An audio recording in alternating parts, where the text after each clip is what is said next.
Hello everyone, my name is Jorge Acosta and I'm going to talk about the antimicrobial prophylaxis for children with vesicoureteral reflux. Presentation, this is my information about my social viewers. So, definitions.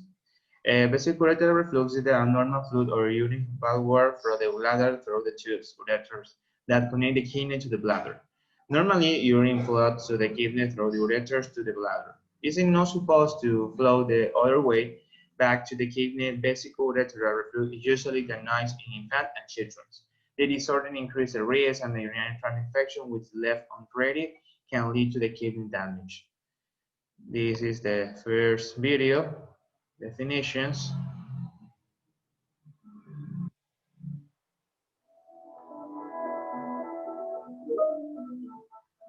Vesicoureteral reflux is the retrograde flow of urine from the bladder up to the kidneys. The tubes that drain the kidneys are called ureters, and actually the urine flows from the bladder up to the kidneys via the ureters.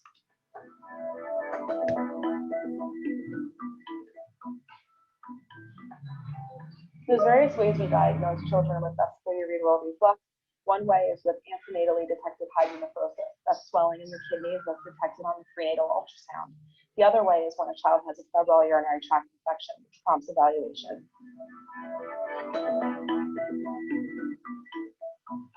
Symptoms of vesicoureteral reflux can include febrile urinary tract infection, as well as findings on imaging such as swelling in the kidneys and ureters.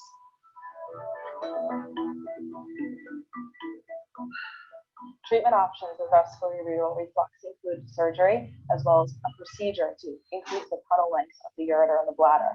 Surgery includes actually lengthening the tunnel of the ureter into the bladder surgically to allow a good flat valve mechanism that doesn't allow the urine to go up to the kidneys. A procedure called dextronym or hyaluronic acid injection is done cystoscopically, and this also can increase the tunnel length. Ureteral reimplantation is a procedure, a surgical procedure to treat vesicoureteral reflux. In children that are on prophylactic antibiotics and get breakthrough infections, in other words, they're getting infections when they're taking their prophylactic antibiotics appropriately, we actually want to treat the reflux to prevent scarring of the kidneys. This includes a small incision in the lower abdomen to reimplant or make the tunnel longer of the ureter into the bladder, thus treating the reflux.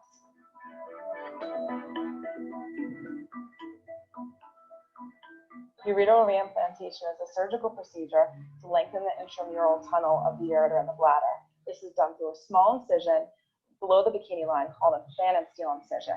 The procedure itself takes about an hour and a half to do, and recovery is usually about a day or two in the hospital postoperatively.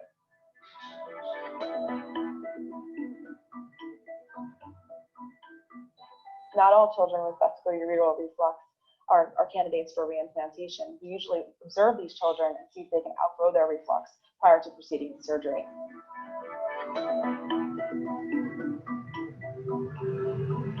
Your child should have this procedure done at the Johns Hopkins Children's Center if they need it, because we have world-class experts that are experts in this type of surgical management, as well as the medical management. We have a wonderful multidisciplinary team that includes not only the pediatricians, pediatric urologists, and pediatric nephrologists that will care for your child.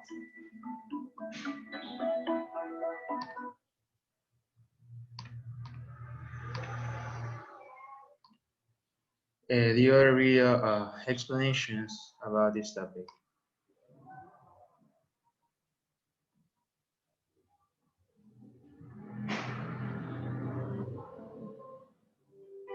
What is vesicoureteral reflux, VUR? Normally, urine flows one way, but when the urine starts going in the opposite direction to ureters to kidneys, then it's called vesicoureteral reflux. Vesicoureteral reflux is more common among children but can be present in older children and adults too. When the flap valve maintains one-way flow, doesn't work and lets urine flow backwards. VUR may be associated with urinary tract infections, chronic constipation, and renal scarring. Secondary causes for VUR needs to be excluded. VUR is most often found after a child has UTI. Some signs of a kidney/bladder infection are fever, pain in the flanks or lower abdomen, burning while passing urine, feeling ill in general, vomiting, refusal of feeds, poor appetite. Not every VUR needs surgery.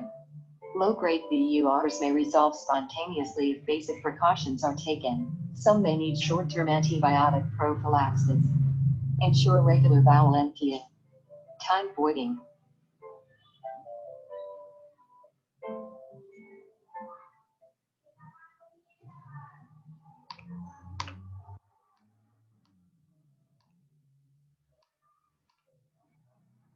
Application in medicine. In some multi-center randomized placebo-controlled trials that include 670 children with vesicoureteral reflux who were diagnosed after a first or second febrile or symptomatic urinary tract infections, with evaluate the efficacy of trimethoprim methotrexate prophylaxis in preventing recurrence. Primary outcome. Secondary outcomes were kidney scarring, renal failure, and combination of recurrence and scarring and antimicrobial resistance. This is the video about the pediatric vesicle reflux exam.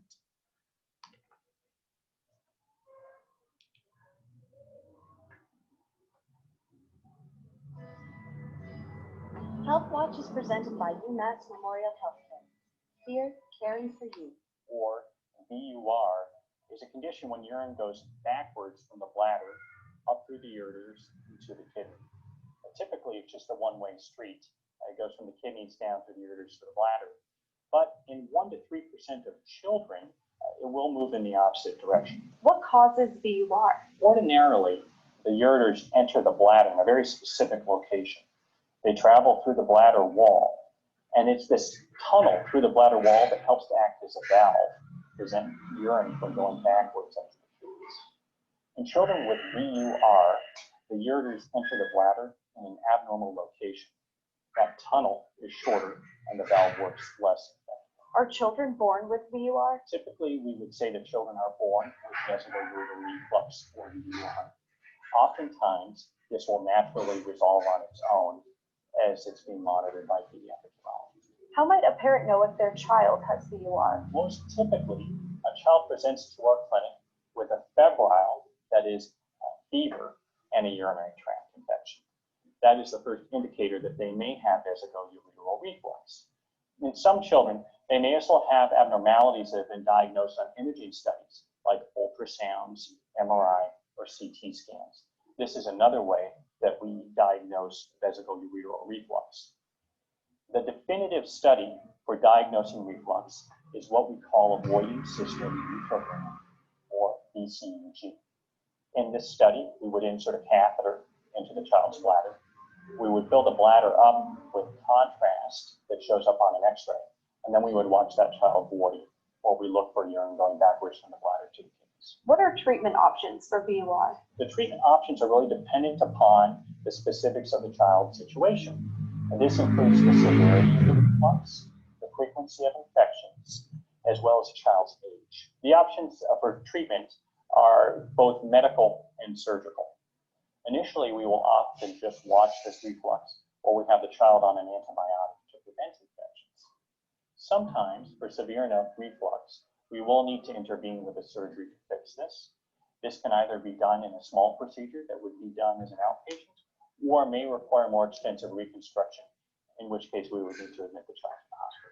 Is VUR preventable? No, VUR is not typically preventable, but it is often related to other dysfunctional conditions with regard to urination or elimination of stool from the rectum. For that reason, we will help children with constipation, and we found that as we address their constipation, very often their vesicoureteral reflux will resolve.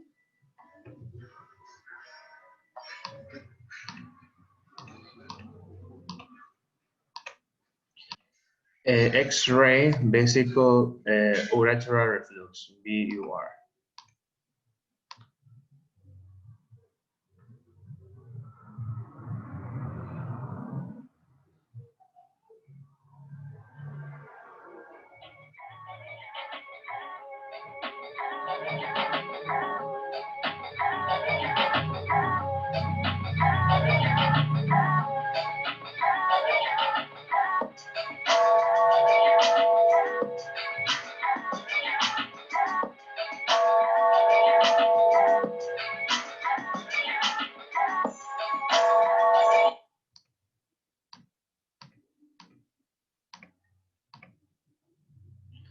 Pros and cons. Pros. Antimicrobial prophylaxis consists of the pre-administration of antibiotics in order to avoid the development of an infection disease. Post-exposure prophylaxis is a strategy that aims to prevent the spread of an infection when a person has been exposed to it. Cons. The risk of the febrile symptomatic recurrence was available in children who received prophylaxis compared to those who received placebo, and the difference between the two groups proceeded with the over time. This is a bit about the treatment.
It should apply in Ecuador. The inappropriate use of antimicrobials is a global concern in Ecuador. There is a problem is aggravated because there are no relevant measures to control the situations. There are no programs to monitor infection caused by resistant bacteria or to control the indiscriminate use of antimicrobials. The knowledge of health professionals is scarce, and infections commissions do not exist in hospitals. Conclusion, antimicrobial prophylaxis in children with vesicoureteral reflux diagnosis after a first or second urinary tract infection was associated with the halving of the risk of febrile or symptomatic recurrence. Children with bladder and bowel dysfunction have Vaseline, and children whose in-depth infections was febrile derivative particularly benefit from prophylaxis with reduction in recurrence of approximately 80% and 60%. Antimicrobial prophylaxis was associated with a sustainedly reduced rate of recurrence, but not of renal scarring. Thank you. That's it. And thank you for watching this video.